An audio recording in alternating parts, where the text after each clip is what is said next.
Hai teman-teman otomotif, balik lagi di channel kita. Pernah nggak sih kamu datang ke bengkel, niatnya cuma mau balancing ban, malah ditawarin paket spuring juga, atau sebaliknya, kamu ngeluh mobil narik ke kiri, tapi sama mekaniknya cuma dibalancing.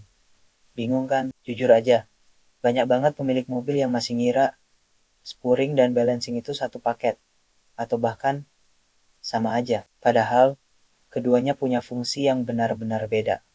Kalau salah penanganan, masalahnya nggak bakal selesai. Ban mobil kamu tetap aja aus nggak rata. Setir tetap aja getar pas di tol. Yang paling nyesek, uang udah keluar 2 kali, tapi mobil nggak enak juga. Nah, di video kali ini, kita bakal kupas tuntas, tapi dengan bahasa yang simple dan gampang dimengerti. Apa itu balancing?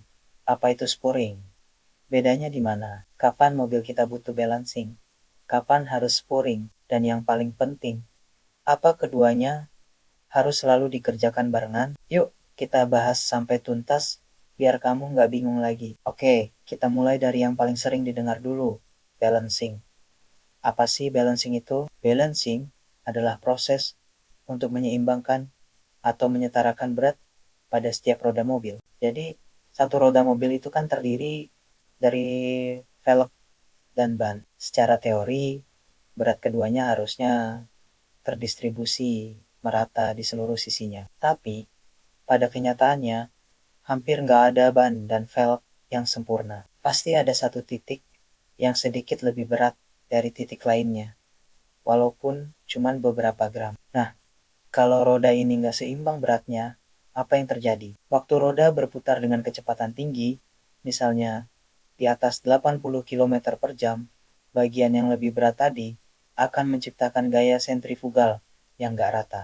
Hasilnya, getaran. Getaran ini yang akan merambat sampai ke setir mobil kamu. Biar gampang bayanginnya, coba deh pikirin kipas angin di rumah. Kalau salah satu beling-belingnya kita tempelin pemberat kecil, apa yang terjadi pas kipasnya dinyalain kencang? Pasti seluruh badan kipasnya goyang dan bergetar hebat kan? Nah, persis seperti itulah yang terjadi pada roda mobil yang nggak balance. Semakin cepat mobil melaju, semakin kencang putaran rodanya, dan semakin kuat getaran yang kamu rasakan di setir. Terus, gimana cara kita tahu kalau mobil perlu dibalancing? Cirinya gampang banget dikenali. Pertama, setir mobil terasa bergetar, terutama saat kamu melaju di kecepatan menengah ke tinggi. Biasanya di rentang 80-100 km per jam. Kedua, getaran ini spesifik terasa di setir, bukan di seluruh bodi mobil. Ketiga, biasanya nggak ada bunyi-bunyi aneh yang menyertai, cuma getaran aja. Dan keempat, di kecepatan rendah, misalnya di bawah 60 km per jam, mobil terasa normal-normal aja, nggak ada getaran sama sekali. Proses balancing sendiri sebenarnya cukup cepat dan simple. Pertama, roda mobil akan dilepas satu persatu. Kemudian, roda dipasang di sebuah mesin khusus yang namanya mesin balancing. Mesin ini akan memutar roda dengan kecepatan tinggi dan sensornya akan mendeteksi di mana letak titik yang paling berat dan berapa gram ketidakseimbangannya. Setelah itu, teknisi akan menempelkan timah kecil sebagai pemberat di sisi velg yang berlawanan untuk menyeimbangkan beratnya. Biasanya, seluruh proses untuk 4 roda cuma butuh waktu sekitar 20-30 menit. Jadi, kapan aja kita harus melakukan balancing? Idealnya, balancing dilakukan secara rutin setiap 10.000 km. Selain itu, kamu juga wajib balancing setiap kali ganti ban baru. Karena ban baru pasti punya distribusi berat yang beda. Balancing juga perlu dilakukan setelah menambal ban, karena proses tambal bisa sedikit mengubah keseimbangan beratnya. Dan tentu saja, segera balancing kalau kamu sudah mulai merasakan getaran di setir saat kecepatan tinggi. Ingat ya, balancing itu fokusnya untuk mengatasi masalah getaran yang disebabkan oleh putaran roda yang tidak seimbang. Sekarang kita pindah ke temannya, yaitu spuring. Kalau balancing ngurusin berat, spuring ini ngurusin apa? Spuring, atau yang bahasa teknisnya disebut Wheel alignment adalah proses untuk menyetel dan meluruskan kembali sudut-sadet roda mobil agar sesuai dengan spesifikasi standar dari pabrikan. Kenapa perlu disetel? Karena posisi roda mobil itu nggak sekadar lurus tegak ke depan begitu saja. Ada 3 sudut utama yang sangat penting. Pertama, camber, yaitu sudut kemiringan roda. Kalau dilihat dari depan, apakah miring ke dalam atau keluar? Kedua, toe, yaitu sudut arah roda. Kalau dilihat dari atas, apakah ujung depannya cenderung mengarah ke dalam atau keluar? Dan yang ketiga, caster, yaitu sudut kemiringan sumbu kemudi. Ketiga sudut ini dirancang oleh pabrikan untuk memastikan mobil bisa berjalan lurus, stabil, dan bannya aus secara merata. Masalahnya, sudut-sudut ini bisa berubah seiring pemakaian. Penyebab paling umum adalah saat mobil menghantam lubang di jalan dengan keras, atau saat kita nggak sengaja naik ke trotoar. Mengganti komponen kaki seperti tie rod atau shock absorber juga bisa mengubah setelan sporing. Dan tentunya faktor usia pemakaian juga bisa membuat sudut-sudut ini bergeser perlahan. Kalau sudut sporing ini berubah, dampaknya langsung terasa saat berkendara. Apa saja seri-seri mobil perlu di sporing? Pertama, dan yang paling jelas, mobil terasa narik atau cenderung belok sendiri ke satu arah, entah ke kiri atau ke kanan.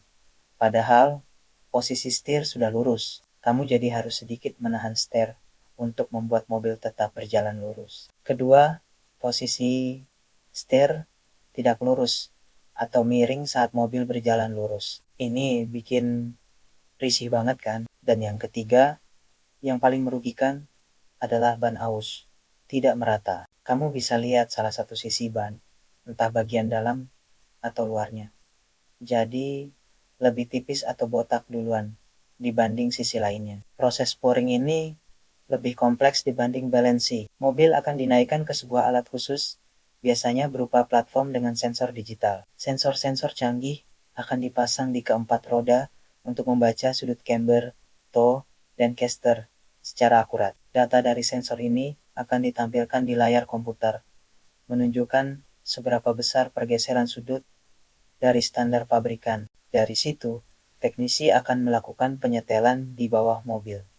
Biasanya dengan memutar bolt mur pada tie rod dan komponen suspensi lainnya sampai semua sudut kembali ke spesifikasi ideal. Spurring fokusnya ke arah dan posisi roda, bukan pada berat atau putarannya. Biar makin jelas dan gak ketuker lagi, mari kita ringkas perbedaannya. Balancing itu tugasnya menyeimbangkan berat roda. Spurring tugasnya meluruskan sudut roda. Balancing mengatasi masalah setir yang bergetar. Spurring mengatasi masalah mobil yang narik ke kiri atau kanan dan ban yang aus sebelah. Gampangnya, balancing itu urusan putaran roda, sementara spurring itu urusan arah laju roda. Kalau kita pakai analogi sepeda biar lebih gampang, balancing itu seperti memastikan roda sepedamu gak goyang-goyang atau oblak saat dikayuh dengan cepat. Sedangkan spurring itu seperti memastikan setang sepedamu lurus dan roda depan gak miring ke satu sisi. Jadi sepedanya bisa jalan lurus tanpa harus kamu koreksi terus-menerus. Beda banget kan fungsinya? Nah, pertanyaan puncaknya, apakah spurring dan balancing harus selalu dilakukan bersamaan? Jawabannya adalah tidak selalu. Keduanya bisa dilakukan secara terpisah, tergantung masalah yang kamu alami. Kalau keluhan utamamu hanya setir yang bergetar di kecepatan tinggi, tapi mobil tetap lurus, biasanya cukup dibalancing saja. Sebaliknya, kalau mobilmu terasa narik ke satu sisi, tapi setirnya tidak bergetar, kemungkinan besar kamu hanya butuh spurring. Tapi, kenapa ya banyak bengkel yang menawarkan paket spurring plus balancing? Ini ada beberapa alasannya. Pertama, setelah sudut roda diubah melalui proses spurring. Terkadang hal ini bisa sedikit mempengaruhi keseimbangan roda. Jadi, ada baiknya dicek ulang dengan balancing. Kedua, Dengan mengerjakan keduanya sekaligus, hasilnya akan jauh lebih maksimal. Mobil nggak cuma lurus, tapi juga stabil tanpa getaran. Ibaratnya, ini adalah perawatan komplit untuk kesehatan kaki-kaki mobilmu. Dan ketiga, ini juga untuk memastikan semua potensi masalah pada roda langsung teratasi dalam satu kali pengerjaan. Idealnya, kalau kamu mau performa kaki-kaki mobil tetap prima, lakukan spurring dan balancing secara bersamaan setiap 10.000 sampai 20.000 kilometer atau setidaknya setahun sekali. Jangan pernah sepelekan masalah ini ya. Kalau balancing diabaikan, getaran yang terus-menerus bisa membuat ban aus lebih cepat dan bahkan bisa merusak komponen lain seperti bearing roda. Kalau spurring yang diabaikan, risikonya lebih besar. Ban pasti akan aus sebelah, yang artinya kamu harus ganti ban lebih cepat. Dan itu biayanya mahal. Selain itu, konsumsi bahan bakar juga bisa jadi lebih boros karena ada hambatan ekstra pada roda. Dan yang paling parah, komponen koki-koki lain bisa lebih cepat rusak. Masalah kecil yang awalnya cuma butuh biaya ratusan ribu, bisa membengkak jadi jutaan rupiah. Sebagai penutup, ada beberapa tips simple supaya kondisi koki-koki mobilmu lebih awet. Pertama, sebisa mungkin hindari menghajar lubang di jalan dalam kecepatan tinggi. Kedua, rutin periksa tekanan angin ban, karena tekanan yang kurang bisa mempercepat kerusakan ban.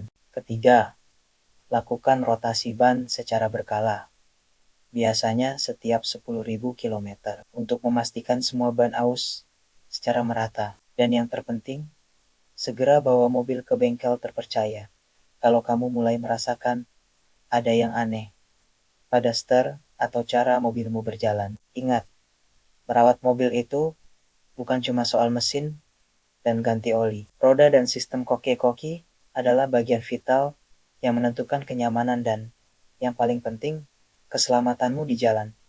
Jadi, sekarang kamu sudah paham kan bedanya? Balancing itu untuk menyeimbangkan putaran roda, solusinya untuk setir getar. Spurring itu untuk meluruskan sudut roda, solusinya untuk mobil yang narik ke satu sisi. Jangan sampai salah diagnosa dan salah penanganan lagi ya. Kalau video ini dirasa membantu dan menambah wawasan kamu, jangan lupa tekan tombol like dan subscribe ya. Coba deh tulis di kolom komentar kapan terakhir kali mobil kamu di spurring atau di balancing. Terima kasih sudah menonton. Sampai jumpa di video otomotif kami berikutnya.